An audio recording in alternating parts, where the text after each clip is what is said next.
The market is booming again. Everyone wants 20 miners. Can you or cannot? That is the question. What's up guys? Welcome to another video. This is Charlie Lane. Again, long time no see. It's been a long while since my last video came out. Why? The same reason. I don't want to be guiding anyone to buy ASIC miners in the worst market. Although I repeated many times in the past, my videos should not come off as financial advice to any of you guys. However, I know some of my videos definitely affect your financial decisions to some extent. The same goes with other crypto YouTube videos. Okay, so why am I posting another video today? The reason is because one of my followers as well as a customer told me that I probably should post more videos because not everybody has so much time in finding out what's new going on in the ASIC miner market. And watching YouTube videos might be the easiest way. Also, one of my best customers mining in the United States pulled the trigger for 20 to 30 S19J Pro Antminers in the last couple of days. Therefore, I think maybe it's a good moment to talk about, is it finally a good time to buy ASIC miners again? And if yes, how should we make the wisest miner purchase decisions? After tackling this issue, I'm going to give you some more updates concerning a couple of different ASIC miners as usual, including Antminers, Gold Shell miners, iPolo miners, Watts miners, and finally Avalon miners. Okay, let's start with a general observation. To answer the question, is it finally a good time to buy ASIC miners again, or how should we buy ASIC miners in a bearish market? I think it would be really useful to talk about a very important factor in this market. It's human nature. To talk about human nature, I'm going to draw analysis from the standpoints of manufacturers including Bitmain, miner distributors, and finally the miners to be or the miners never to be. The common logic in explaining the human nature of these different parties is very simple. It's about avoiding the risk. If you think in this light, you will start to find all the hypes and messes in this market all start to make sense. Everything just adds up. Okay.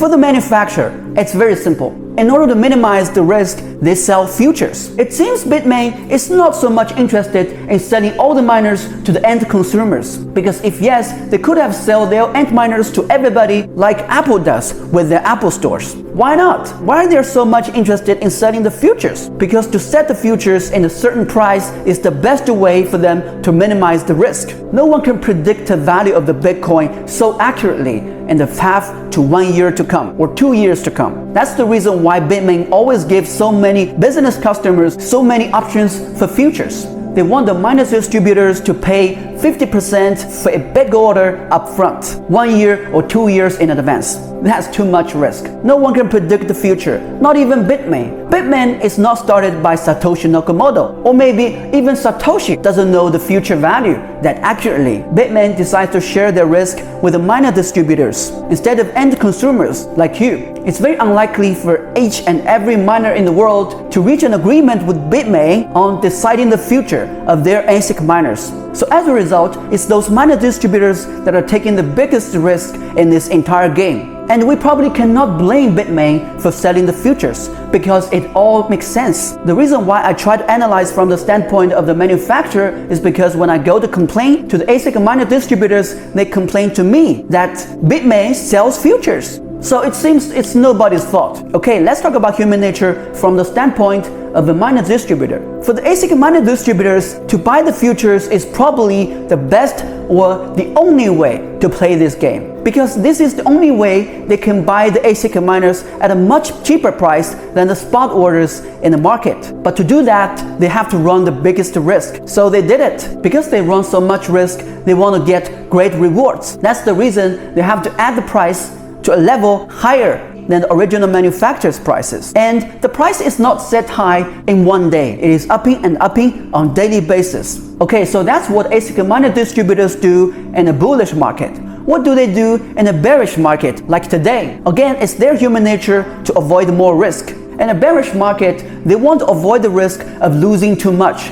That's the reason they drop the prices a lot to a level less than the manufacturer's prices, because they don't know when the party will be over, or they think the party is already over. That probably helps to explain another interesting phenomenon. It's that when you try to place a bigger order, the ASIC miner vendors don't necessarily drop their prices. Sometimes they stick to their prices, or even in some cases up their prices one step further. Why? They know they had you. They know that you want to buy. You see the great value in these cheap miners. Okay, let's talk about the human nature from the standpoint of you as a ASIC miner consumer. What is the keyword in your mentality? It's FOMO. FOMO, fear of missing out. In times of a bullish market, the miner consumers are very scared of seeing the prices going up and up further. So they buy the miners regardless of the price. But in times of a bearish market, they fear about the prices going down one step further. They don't know the bottom. They think the bottom is not yet to come. So the majority of the consumers ignore the miner prices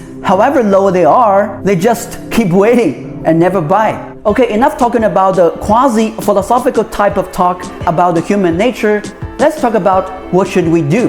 Is it finally a good moment to buy the ASIC miners again? And if we don't know, what should we do in this bearish market? I have some personal suggestions. First of all, act against the human nature. I think there are definitely more people regret buying ASIC miners in the bullish market than the people that buy ASIC miners in the bearish market. We have talked about buying the dip a lot, but now it's the dip. Why you're not buying? Again, I'm not a financial advisor, but I just think it makes a lot of sense to buy ASIC miners when the prices are low instead of when they are really high. It's common sense. It's just against human nature. Can you conquer your human nature? Can you or cannot? That is a question. Okay, my second suggestion is buying in small portions. If you have 20 miners to buy, try to buy in small portions over a long period of time. Say, let's buy 2 at a time.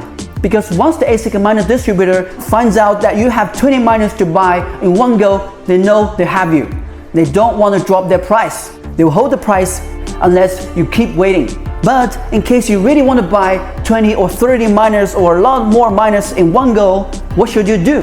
My suggestion is don't let too many vendors know about your order. If you let too many vendors know about your order, but it's not all of them having the miners, they will take this order to whichever the miner distributor that actually has more ASIC miners. That will in result creates an illusion to this miner distributor.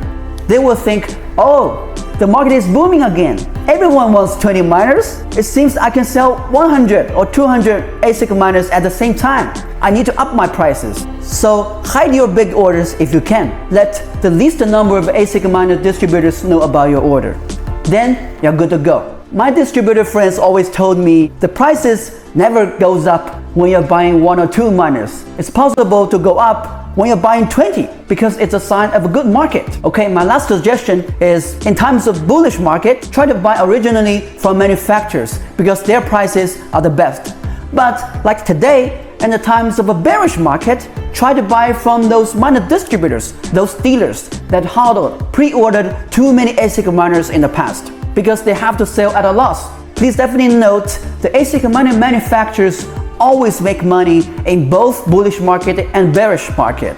But ASIC miner distributors make money in the bullish market. They are more likely to lose money in bearish market because their cost is the highest. Okay, maybe that's pretty much enough with the general observations. Let me give you updates on a couple of different ASIC miners. Okay, the first miner is Antminer.